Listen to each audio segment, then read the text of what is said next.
নমস্কার বন্ধুরা, দীপার রান্নাঘরে সকলকে স্বাগত জানাই। আজ আমি একটা ডিমের অভিনব রেসিপি নিয়ে এসেছি আপনাদের সঙ্গে শেয়ার করব বলে। রেসিপিটার নাম হলো ডিমের পোচকারি। এটা খুব অল্প সময়ের মধ্যে খুব সহজভাবে হয়েও যায়।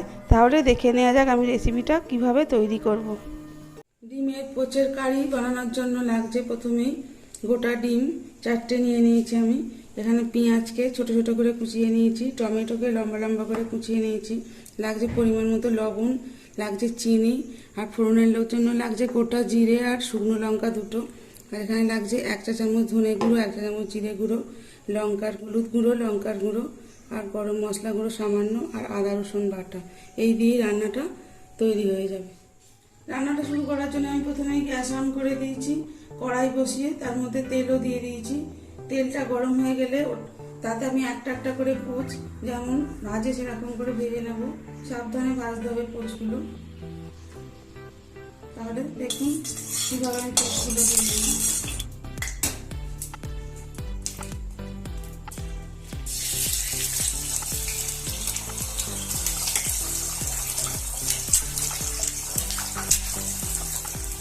এইভাবেই গ্যাস আস্তে দিয়ে দিয়ে এক এক করে পোচগুলো উচিত করে ভেজে নেব। তাড়াহুড়ো করলে এই কুসুমগুলো ভেজে যাওয়ার চান্স থাকে।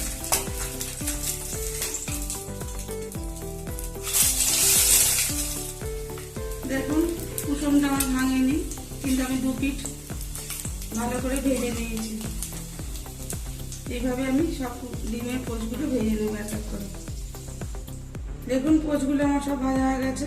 এবার আমি বাদ বাকি রান্নাটা শুরু করব। তেল গরম হয়ে গেছে। এবার আমি এর মধ্যে 2টো শুকনো লঙ্কা ফাটিয়ে দিয়ে দেবো, আর দিয়ে দেবো গোটা জিরে। লঙ্কাগুলো একটু ভাজা হলে এর মধ্যে দিয়ে দেবো কুচনো পেঁয়াজগুলো। পেঁয়াজগুলো একটু লাল লাল করে ভেজে নেব। পেঁয়াজটা ভাজা হয়ে গেছে। এবার আমি এর মধ্যে দিয়ে দেবো টমেটো কুচিগুলো। টমেটোটা কিছুক্ষণ ভেজে নেবো যতক্ষণ না টমেটোগুলো নরম হয়ে যায়। টমেটোগুলো ভাজা হয়ে গেছে। এবার আমি এর মধ্যে দিয়ে দেবো আদা রসুন বাটা 1 চা চামচ, হলুদের গুঁড়োটা সবটা, গুঁড়ো জিরে গুঁড়ো, মশলাগুলো ভালো করে মিশিয়ে নেব। এই সময় আমি দিয়ে দেবো অল্প একটু জল, যাতে মশলাটা নিচে না লেগে নেব।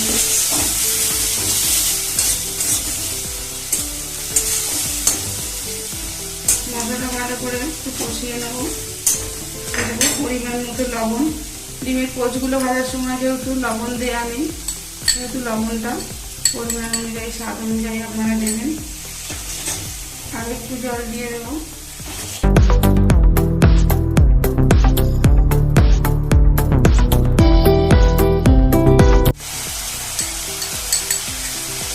চিনিটা আপনারা স্বাদ অনুযায়ী দিতেও পারেন, না পারেন। আমি একটু চিনিটা দিতে পছন্দ করি, আর একটু চিনি দিয়ে দিলাম।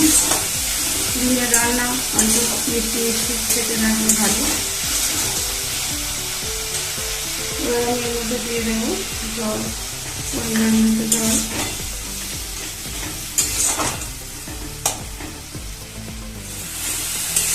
তখন আমি অল্প জল দিয়ে মশলাতে ভালো করে কষিয়ে নিলাম। এবার দেখুন মশলা গা থেকে তেল ছেড়ে দিয়েছে।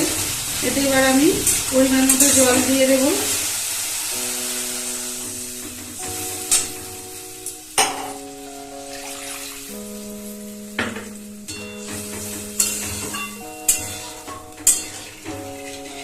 এবার এই ঝোলটা ফুটে উঠলে এর মধ্যে আমি ডিমের পোচগুলো দিয়ে দেবো। দেখুন ঝোলটা আমার ফুটে গেছে। এবার আমি এর মধ্যে এক এক করে ভেজে রাখা ডিমগুলো দিয়ে দেব। দিয়ে আর 5 মিনিট থেকে 6 মিনিট ফোটালেই এটা হয়ে যাবে। একটু গ্রেভি গ্রেভি রাখলে খেতেও ভালো লাগে এটা। এবার আমি এটা চাপা দিয়ে 5 থেকে 6 মিনিট ফুটিয়ে নেব। রান্নাটা আমার হয়ে গেছে। এবার আমি এটা নামিয়ে পরিবেশন করব। দেখুন এরকম গ্রেভি গ্রেভি রাখলে রুটি, পরোটা বা ভাত সব কিছুর সঙ্গে এটা যায়। এবার আমি এটা নামিয়ে নেব, নামিয়ে আর উপর থেকে গরম মশলা ছড়িয়ে দেবো, তাহলে রান্নাটা আমার হয়ে যাবে। এবার আমি উপর থেকে গরম মশলাটা ছড়িয়ে দেব। রান্নাটা কেমন লাগলো সেটা কমেন্টের দ্বারা জানাবেন, আর ভালো লেগে থাকলে ভিডিওটিকে অবশ্যই লাইক এবং শেয়ার করবেন। আর আমার চ্যানেলে এরকমই নিত্য নতুন রান্না পেতে গেলে চ্যানেলটিকে অবশ্যই সাবস্ক্রাইব করবেন। ধন্যবাদ।